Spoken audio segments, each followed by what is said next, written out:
What's going on, wrestling fans? It is I, Steve, and welcome to Tank Out. On today's edition, it's going to get a little dark. Just a little bit. Just a little bit. Maybe. I don't know. I'm talking to Andrew Gordon McPherson. How are you doing today?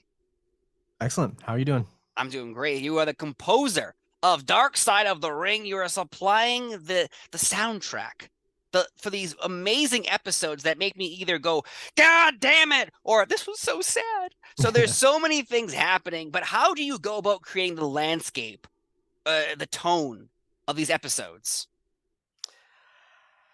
Yeah, well, I'm glad to hear that I have succeeded in making you cry multiple times. It does my heart good. I'm just out here trying to make grown men weep as much as possible. You're doing a good job. You're doing a great job. Insofar as my music can help to do that. No, but it kind of goes like I get a really early version of the episode, so it's before the reenactments are shot, but the general storyline is all kind of laid out. And I speak with the creators, Jason and Evan, about what they sort of think the music might be like, and I kind of brainstorm and then I run at it. But the thing that's unique about Dark Side of the Ring is, they always wanted to do kind of a prestige documentary approach to the world of pro wrestling. And, they're both big cinephiles, obviously. So as am I. And so as we have our sort of general style of what the show sounds like, but then on top of that, in the early seasons, especially, as the stories materialized, we were kind of like each one is a different genre of cinema in a way. So we want to lean into that with the music as much as possible.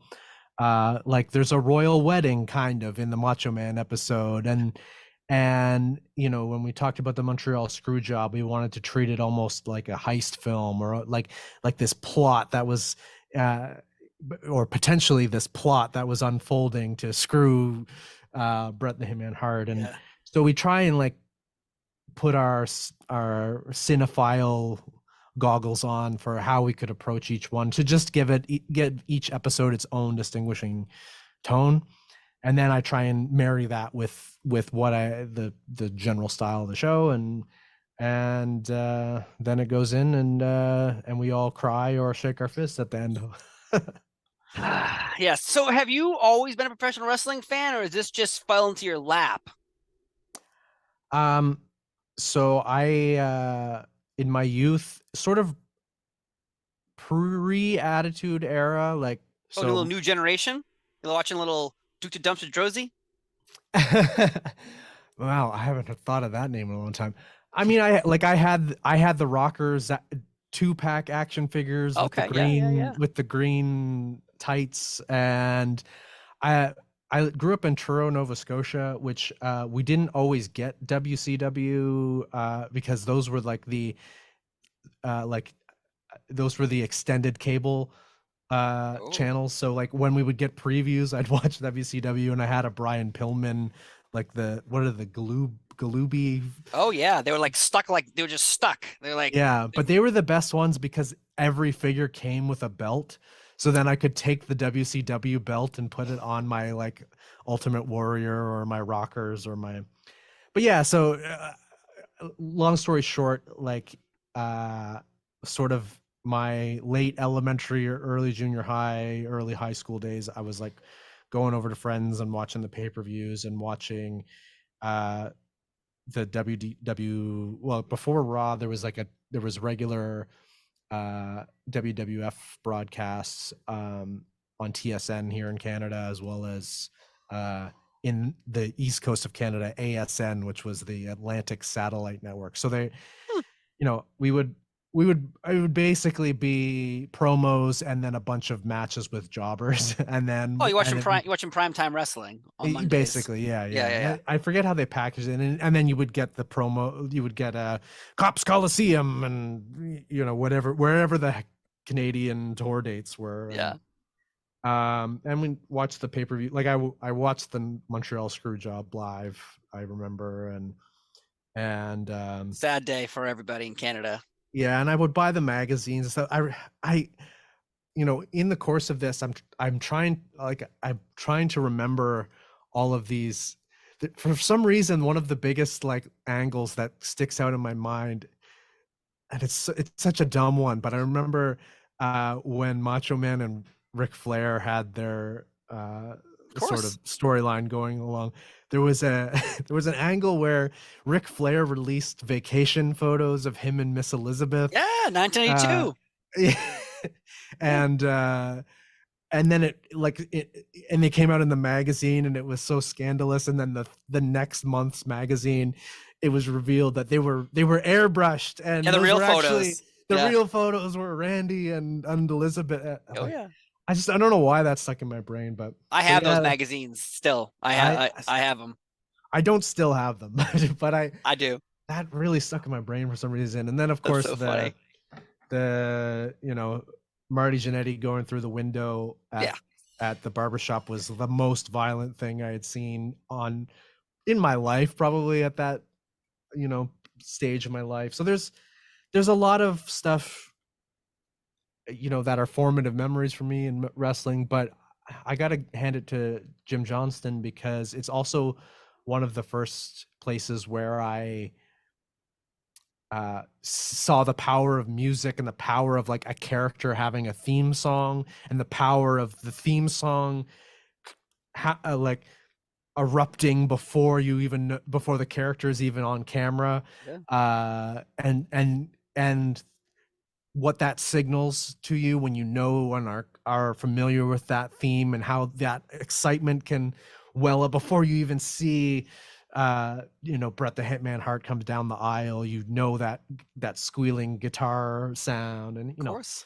so it's been really fun, kind of, because other than Jim Johnson, I don't know how many people have made as much wrestling related music as I have at this point. I guess Jimmy Hart would be the only other person Yeah, I can think of to yeah, exactly. supply wrestling fans with memories that will last a lifetime. But you're like, if you go back to like say silent films, like you had a piano in the background, and then Yeah, you had subtitles. So without the music, you didn't have the tone of what this is supposed to be, and you're obviously adding the tone.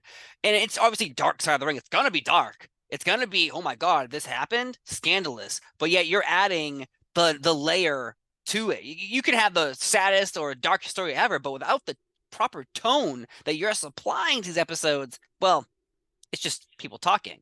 And obviously, you adding that is a huge addition. And so every time you watch an episode, you're getting the rough cut you're saying before they even do the reenactments. So you have I guess, an eye on what's about to happen, but yet having that in front of you before it airs. Hey, do you ever go back and watch an episode and it airs on TV and you're like, oh man, I shouldn't have done that. um there's never moments where I like regret something I've done necessarily. There's sometimes, just because of the way that we work, the stories will change somewhat, and so like a piece of music that I wrote for one specific moment, that moment might get thrown out of the cut. Mm, And then that piece of music gets used for a new moment that I didn't even know existed, or sometimes even transplanted to a different episode on occasion. And um and just I have my own internal filter of like, oh, I wouldn't have done it this way, because that was not because I'm thinking that this is for one moment, it's showing up with another. But it's never offensive to me. It's just part of the process. And I have some like really deep respect and trust for Jason and Evan, yeah. and their firm hand guiding these shows from you know inception to the air. So you know they've never done me dirty yet. So Yeah, you just said. That's funny you say that yet. But yet, but in wrestling, if you've been into wrestling for as long as I have, and other people who watch these episodes and watch all the seasons, we've known some of these stories. Like we've heard the tales. Oh, this happened and that happened, and then suddenly you're seeing these air on TV. And there's been some episodes that have affected lives in the current world. That yeah, plane ride from hell. Holy crap! That yeah. set off a bomb in Ric Flair and Tommy Dreamer and other people were affected by this heavily. Is there ever a point where you're involved with these that you're like, hmm? I didn't see this coming. Like, I did not see that episode about, say, Montreal Screwjob that happened in 1997 is affecting today's world. Um, yeah, it's hard to anticipate how it's going to land with people because yeah, a lot of this information is out there in various forms. I guess the thing that is really different from the average fan watching the shoot interviews or whatever on YouTube is that you have oftentimes both sides that are like in a way playing off each other. Yeah. And um you know I think Tommy Dreamer got uh let me start this a different way.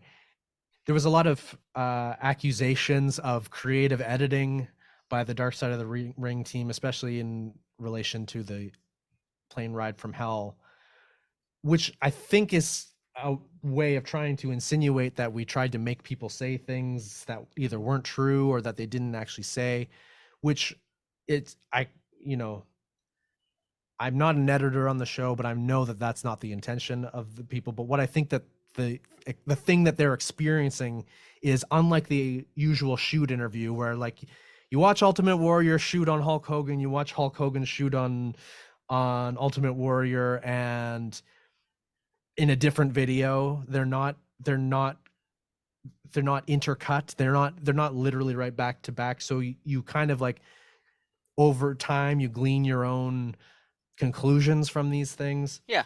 Whereas when you have a situation of like we're gonna put up all of these people's experience against each other, there is this effect of like now the audience is in judgment of like who's telling the truth or who has and that's not the creators of Dark Side of the Ring trying to judge or the way Evan would put it is like bury anyone or put anyone over. It's just we're just like we want to put a good lens in front of the shoot interviews, and we want to like get everyone's side of it because the stories are awesome and they're really compelling.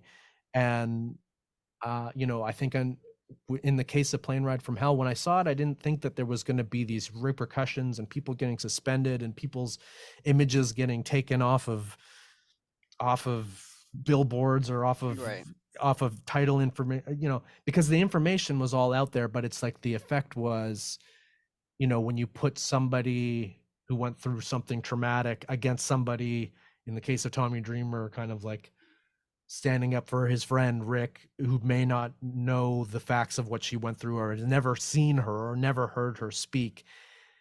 The audience is just you're getting bombarded by the weight of something from one person, and then somebody's attitude that is totally uninformed by what is being intercut with his perspective. Do you know what I mean? Yeah, of course. And so I hope that everything has worked out for Tommy Dreamer. I mean, Oh, everything's fine with them now, but yeah, yeah, like yeah. I don't think anyone set out to harm him or his career. I think it was just he ended up taking on the role of the voice of Ric Flair, because I'm sure they tried to get Ric Flair to talk about it, but he Well, wouldn't for whatever reason. I'm sure he has contracts or whatever.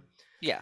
But yeah, when I saw that episode, the thing that was more shocking to me than Tommy Dreamer's defense of Ric Flair was Rob Van Dam basically talking about the like epidemic of the H bombing on the road and how prevalent it was. And of course, we've covered it's not a secret that was happening, but just the way he spoke was kind of haunting to me of just how prevalent it may have been.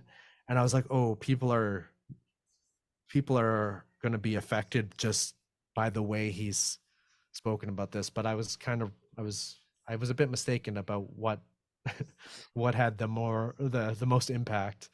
Right. Yeah, that episode. I know. At least I've read. Jim Ross was like, I feel you brought it up earlier. You feel like people, some now. I imagine it's getting harder to get some people who were previous guests to come back on because they feel like the editing has made them look either bad or good, and they're never going to show back up because of consequences of or reactions. And again, it's Twitter; it's not really real. And we brought up Plane Ride from Hell for a second, then we'll move on. Is if you go up to someone and whisper in the ear, "Did you hear about this crazy thing that happened on a plane?"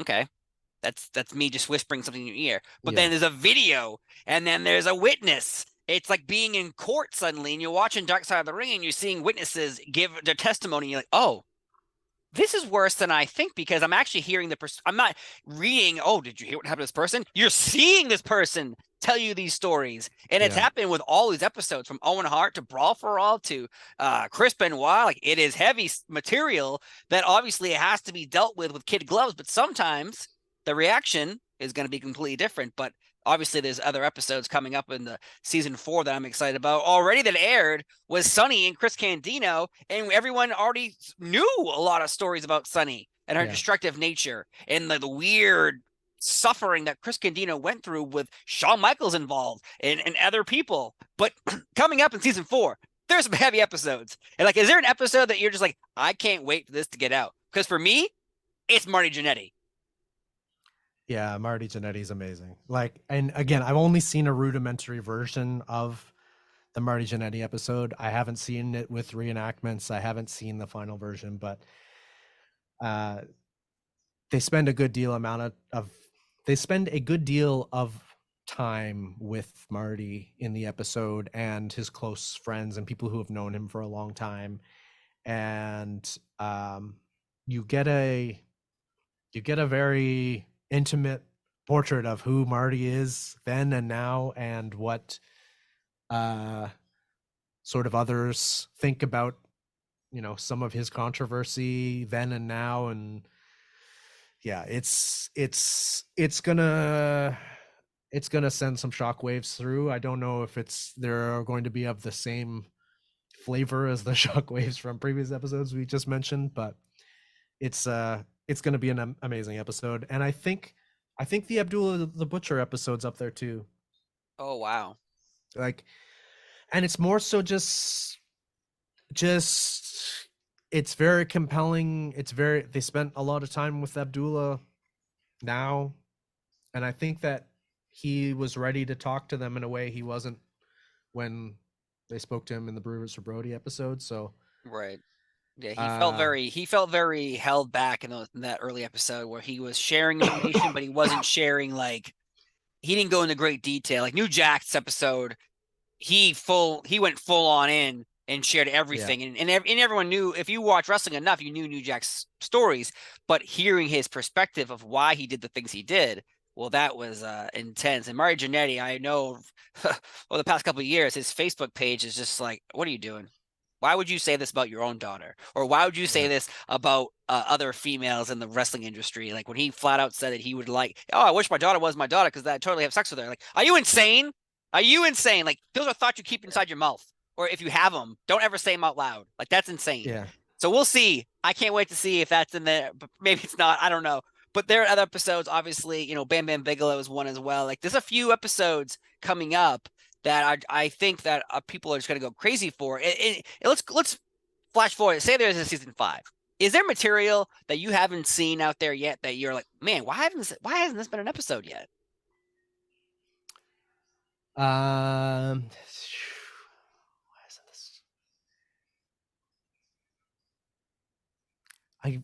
I get asked this all the time, and I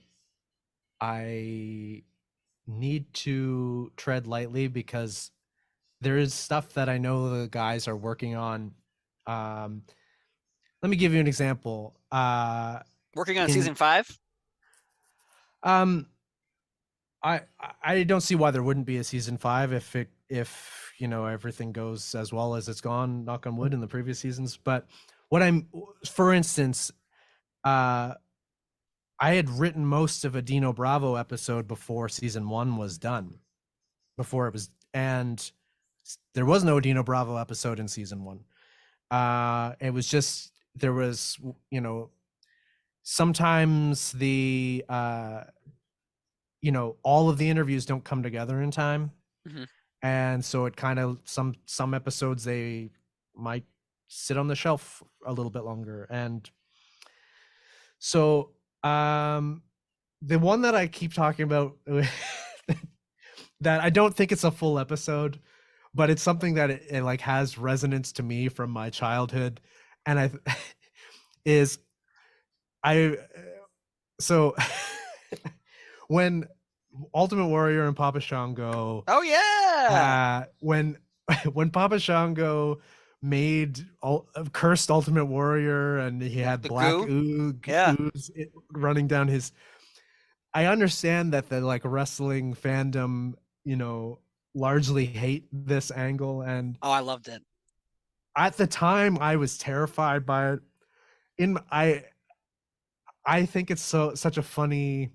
I guess some people think it's a moment where they kind of jump the shark because it's like uh this is where we acknowledge that voodoo is real or magic is Right, real right. or whatever. Do you know what I mean? Yeah, And again, I don't think this is like enough material for a full episode, but I would love to hear people's like reactions to that storyline at the time. And because I'm sure there are detractors to it, and like, but also people like of my generation who were kids who were like, you know, kind of traumatized by it and then did think that voodoo was real for the yeah. next 20 years of their lives probably. Hey, hey, some cultures believe it's real. So, magicians, Right. magic, all that good stuff. I would love to see that. But I wasn't, I don't know how old you are, but I'm 37 and when I watched 92 and Papa Shango scared the shit out of me. All right. Undertaker Yeah. rolling his eyes in the back of his head scared me. But the fact that Papa Shango fighting Ultimate Warrior, it's like, I think they stopped it because Warrior was pissed because he was looking, he was looking weird on TV. But at the same time, Yeah. Papa Shango doesn't have to wrestle you. All you have to do is shake something at you and you go down. Like Yeah. Yeah. there's no wrestling involved. If I just go and you're like, oh, I'm black. Yeah. And you know, I also think that musically there is like anything related to Papa Shango. Like, I mean, obviously Godfather's been in the show, and I've got to write my Godfather music, but I haven't got to do my like Haitian psych score yet, which I think like would be a really cool like musical take for a story like that.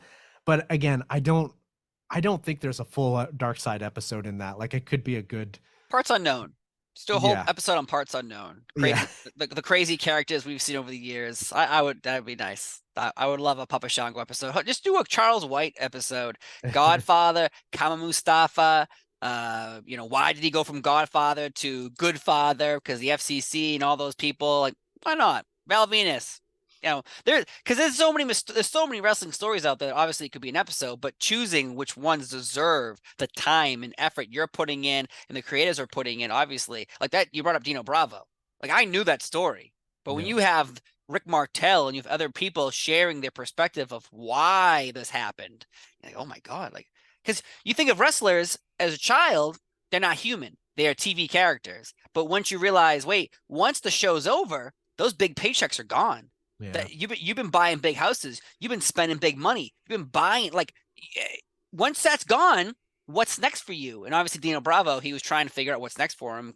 And It's fascinating to me too, because I lived in Montreal for a long time.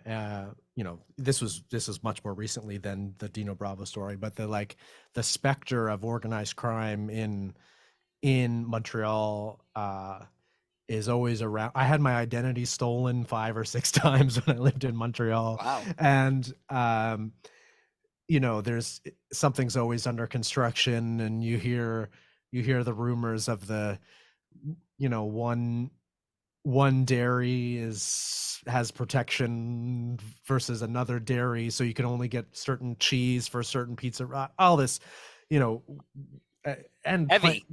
yeah, and stuff with, you know, playing in nightclubs there. Like, I used to DJ in nightclubs sometimes there, and you'd be privy to stuff. Anyway, so the specter of organized crime, especially in Montreal, was something that was always fascinating to me, and the fact that it intersected with wrestling, and you know that he was basically collecting for the mob, and how that may or may not have been, you know, what uh led to his demise. And all of that stuff was super fascinating to me, and it was really cool to get to like explore uh that part of I mean, it's something that I'm sure in the rest of North America, we see lots of New York mob films, Right. but you don't see too many Quebec mob films, so No, you never do. That's Robert De Niro. Get involved, Al Pacino, who just had a baby at the age, I think he's like 84. So, congratulations to him. Oh, she's pregnant. She's 25, I think. So he was 54 when she was born, which is very bizarre. But yeah, why don't we just do that? Why don't we have that happen? I would love to see that movie. You could do that. You can compose that as well. But again, there's so many episodes coming up on Dark Side of the Ring season 4. I hope this is season 5, a 6, a 7, because this is a show that wrestling fans forever, I think, have never liked history being rewritten, and it happens a lot. Oh, Stone Cold Steve Austin, he won the King of the Ring. Next day, Austin 316 signs everywhere. He was a millionaire. No, that's not the truth. That's not the truth at all. They rewrite history, and the fact that you and the creators of Dark Side of the Ring are sharing those real stories, not rewriting history, actually showing you the facts of this person was murdered, or this person was paid off, or this person, died in this weird accident. There's plenty out there, unfortunately, of dark, dark stories. Did you ever see that show on Vice TV where they tried to pretty much, I don't know if you were involved, so let's talk about it for a second. It was like the dark side of the NFL. I've You, never seen it. you've I heard, but you was heard of it. Yeah, I'm not involved with it. Yeah, I've never watched it. I haven't seen the comedy one or the '90s one. They've done all these spin-offs of Jason and Evan's template, essentially. Like, Yes. um, and other I don't think nearly anyone from the like creative quote unquote side of Dark Side of the Ring are really involved with them. I think that there's probably legal reasons why Jason and Evan are I think are probably named as producers on it, but because they kind of created what they would call in television parlance like the template or whatever Yes. of the show, and they're considered spin-offs, I guess, even though they're like eh, um but yeah, they're not involved in the day-to-day, the way like those guys get their hands dirty on Dark Side of the Ring and Tales from the Territory. Like they're involved with every decision and every cut and everything. And I don't think that was the case on those other shows. And certainly didn't work on them. I was a bit disappointed. I didn't get to work on the comedy one because I think Jason and Evan had kind of like ideas about how that could be done, Mm-hmm. and had kicked it around at Vice, and I think that Vice were like, great, let's do it, and then they like kind of, and I think that scheduling wasn't going to work with Dark Side of the Ring, so I would have liked to work on that with those guys. I think there's some good stories in the world of kind of stand-up comedy, and Of course. there's parallels in the like the parallels with kayfabe of who you are on stage versus who you are off stage, I guess. That I think we could have like done some interesting stuff, but I haven't seen any of them, and that's no diss to those crews or whatever, but it's just like I kind of don't want them to uh tarnish my process of what I do on Dark Side of the Ring, or inform it or any sort of way. And I do spend a lot of time looking at Dark Side of the Ring, like so usually the last thing that I would want to do when I have some downtime is turn on a spin-off about a subject that I like less than the one I'm working on. So Right, right. The NFL one, I tried watching the first season and I was like interested to see what it was like, but I feel like Dark Side of the Ring, I don't know the budget versus, the NFL one versus Dark Side of the Ring. I have no idea what the budget was, but it's clearly they were trying to do the reenactments and trying to tell the stories of what Dark Side of the Ring was doing, but it was like if say Dark Side of the Ring, we'll just throw, these are not real numbers. So I'm just throwing it random. Say an episode cost $1 million on Dark Side of the Ring, which is probably not true, but $1 million. And then the NFL was like, all right, well, we got $50,000. And you're like, yeah, it's not the same. And you could tell they were trying to do it and it just wasn't hitting home. And I think there was only one season of that. And I watched a couple episodes, and I don't watch I was gonna say real sports. I don't watch sports. I don't watch NFL. I don't watch Yeah. baseball. I watch professional wrestling. That is my profession. That is what I do for a living. So I'm just entrenched in it. It's part of my who I am. So I was trying to watch those and I was like, oh, maybe he's involved. I don't know. But all in all, season 4 of Dark Side of the Ring is going to be outstanding so far. Sonny and Chris Candido, as we talk, has aired. Obviously, more are coming, and it seems that Marty Jannetty is going to be the show stealer of this season. We'll see, because that man was fired, I think, at least 16 times from the WWF. So we're going to see if in an hour you can fit in every time and why he was fired. We will find that out on Dark Side of the Ring season 4 on Vikes TV. Yeah. We'll Well, find out. there's some great episodes this season, and I can't, I'm as big a fan as anyone of the show. I keep saying this. I'm extremely biased, obviously, because I work on it. But regardless of my involvement, I think that a third of the episodes of our series are among the best documentaries of any topic and could sit on the shelf with them. And I think that this season has a couple that are all timers for sure. And and you know I I think all of the episodes are great and compelling in their own ways. But the consensus is in that some of them sometimes just have some extra magic or whatever. And I think there's some of that this season, and we're gonna see how that explodes, or hopefully, uh, you know, hopefully, our people latch onto them the way that they've latched onto some of the other episodes. We'll find out if you set off a bomb in the wrestling world. We'll find out when those episodes there. But I gotta say, Andrew, the composer of Dark Side of the Ring, thank you so much for being here on Tancon. I've been Steve Fall. He is the man who's laying down the tracks for Dark Side of the Ring, making us shake our fist or cry. All in all, it's been a good time talking to you. Have a great day, folks, and we'll see you next time. Have a good one. Bye-bye. Thanks.